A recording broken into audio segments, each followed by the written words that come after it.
Ir-raba' ħadd tar-Randan. L-ewwel qari mit-tieni ktieb tal-Kronaki. F'dak iż-żmien il-gbarat kollha tal-qassisin u l-poplu komplew jidimbu u jagħmlu l-qżiżijiet kollha tal-ġnus u niġsu it-Tempju tal-Mulej li hu kien qaddes f'Ġerusalemm. U billi ġietu ħasra mill-poplu tiegħu u mill-amara tiegħu, il-Mulej, Alla ta' missiriethom, kien ta' sikwit jibgħat iwiddibhom bil-messaġġiera tiegħu. Iżda huma kienu jdieħku bil-mibgħutin tiegħu, imaqdru kliemu u jkasbru l-profeti tiegħu. Sa ma saħnet il-korla tal-Mulej għall-poplu tiegħu hekk li ma setgħux jeħilsuha aktar. U ħarqulhom it-Tempju ta' Alla, ġarfu s-swar ta' Ġerusalem, taw in-nar lill-palazzi kollha tagħha u hekk erdula kull ma kellha prezzjuż. U dawk li ħelsu mill-qerda tax-xabla, Nebukadnossar eżiljhom lejn il-Babilonja u baqgħu suġġetti għalih u għal uliedu sa ma ġew jaħkmu fuqhom il-Persjani. Hekk seħħ dak li qal Alla b'fom Ġeremija. Sakemm tgawdi l-art il-mistrieħ ta' sibtieta, ma tinħadimx l-art iż-żmien kollu tal-ħerba tagħha sa ma jgħaddu 70 sena.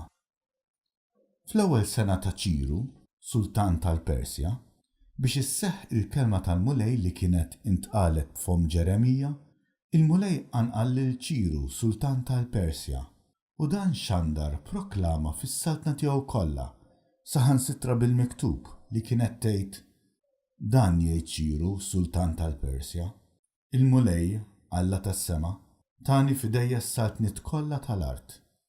U qabbadni nibnilu tempju f'Ġerusalem li f'Ġuda. Kull min minnkom u mill-poplu tiegħu ħajkun il-Mulej miegħu u jitla'. Il-kelma tal-Mulej. Salm responsorjali. Jeħill il-sieni mas-saqaf ta' ħalqi jekk ma niftakarx fik Ġerusalem. Fix-xatt tax-xmajjar ta' Babilonja hemm qadna bil-qiegħda u bkejna, aħna u niftakru f'Sjon. Mas-siġar tal-luq tagħha dendilna ċ-ċetri tagħna. Jeħill il-sieni mas-saqaf ta' ħalqi jekk ma niftakarx fik Ġerusalem. Għax hemm dawk li jasruna talbuna nagħmluhom xi għanja. Dawk li hemm aksuna stennew minna għana ta' ferħ. Għannulna mill-għana ta' Sjon. Jeħill il-sieni mas-saqaf ta' ħalqi jekk ma niftakarx fik Ġerusalem. Kif nistgħu nagħmlu l-għana tal-Mulej fard barranija? Tibbis lidi l-leminija jekk qatt ninsa lilek Ġerusalem. Jeħill il-sieni mas-saqaf ta' ħalqi jekk ma niftakarx fik Ġerusalem. Jeħill il-sieni mas-saqaf ta' ħalqi jekk ma niftakarx fik, jekk ma nżommx il-Ġerusalem il-fuq minn kull ferħ tiegħi. Jeħill il-sieni mas-saqaf ta' ħalqi jekk ma niftakarx fik Ġerusalem. It-tieni qari mill-ittra ta' San Pawl Apostolu lill-Efesin. Ħuti, Alla għanni fil-ħnina tiegħu bis-saħħa tal-imħabba kbira li biha ħabna meta aħna konna mejta minħabba fid-dnubietna, tagħna ħajja ġdida flimkien ma' Kristu. Bi grazzja intom salvi. Qajjimna miegħu u qiegħdna fis-smewiet ma' Kristu Ġesu biex juri fiż-żminijiet li ġejjin il-għana bla qies tal-grazzja tiegħu bit-tieba li wera magħna fi Kristu Ġesu. Intom salvi bil-grazzja permezz tal-fidi u dan mhux bis-saħħa tagħkom imma b'don ta' Alla, mhux bl-opri biex ħadd ma jiftaħar. Aħna ħolqien tiegħu maħluqa fi Kristu Ġesu biex nagħmlu l-opri tajba li Alla ħejjilna minn qabel li għandna nagħmlu. Il-kelma tal-Mulej. L-Evanġelju. Qari mill-Evanġelju skont San Ġwann.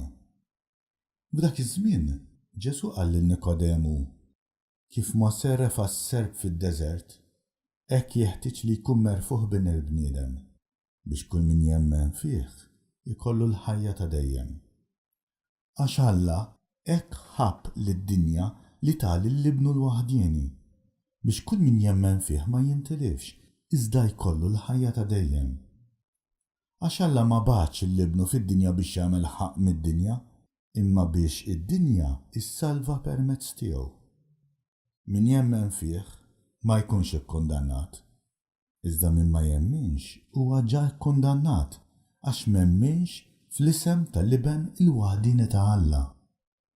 U l-ġudizzju huwa dan li d-dawl ġie fid-dinja imma l-bnedmin ħabbew id-dlam aktar mid-dawl għax l-emil tagħhom kien ħażin. Għax kull min jagħmel il-ħażen jogħbod id-dawl u ma jersaqx lejn id-dawl biex emilu ma jinkixifx. Imma min jagħmel is-sewwa jersaq lejn id-dawl biex juri li hemm Alla f'emilu. Il-kelma tal-Mulej.